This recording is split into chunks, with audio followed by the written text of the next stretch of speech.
Okay, let me talk about how this is going to work. Like I said, each one of you is going to get a pen pal from this class, but they're at different schools. I'm trying to figure out a way to make this as easy as possible. So on this Google spreadsheet right here, find your name, there you'll be your email address, and there will be your school. In that same line, you will see who you are writing to. For example, Kennedy Swain is writing to J. West Lee. Kennedy's at Riverton, J. West is at Bingham. In this other column, other rows down here, these are people writing to Kings Peak High School.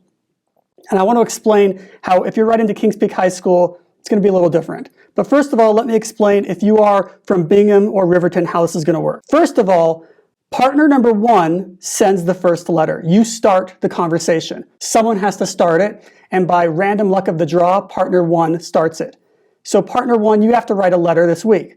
Partner two, you can't do anything until you get a letter from your pen pal. So partner one, know that someone out there is relying on you so they can do their work, okay? And partner two, know that you need to respond so partner one can continue. So Kennedy is going to write to J. West. Now, rather than sharing your addresses, I talked to the schools and we have found a way that we can send it through district mail. District has little couriers that drive things around to different schools. So check out this box. Let's say you're Kennedy and you're writing to J. West. In the top left-hand corner of the return address, first thing you write is your school's secretary. This is because that way, when it gets to the school through district mail, it goes to somebody who knows what's happening. Then where it says attention, write attention, name of your pen pal. And then the address is just the high school. So if I'm writing to J. West, in my from, do I have an envelope here? In my from is my name. Now, how you address it to them, I would say, Jane Aguilar, because she's the secretary there, attention, J. West Lee, he's my pen pal, he's at Bingham High School. Fill out this envelope, take it to the main office, and they will put it in district mail. Okay, if they act confused, say, oh no, give it to whoever the name is on your envelope.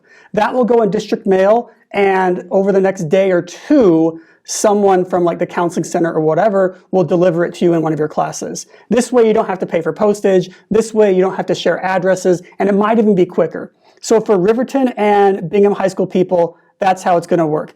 Now you'll see Grace, I'm going to talk to you, but you're going to have two pen pals and I'll make it worth your while. Okay, if you're writing to someone in Kings Peak High School, we got to do it a little differently.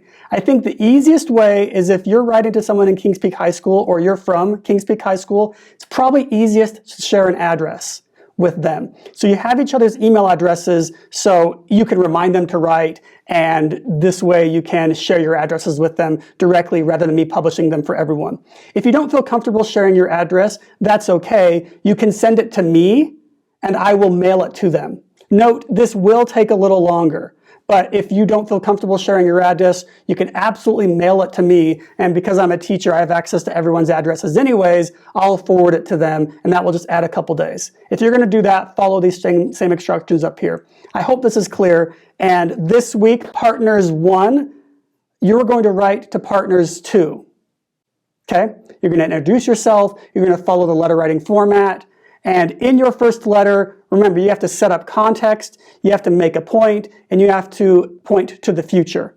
Setting up the background means setting up your context right now, saying, I'm excited for this pen pal unit, or saying, I'm not excited for this pen pal unit, speak your truth, whatever that is. Don't say what you think I want to hear, just speak your truth.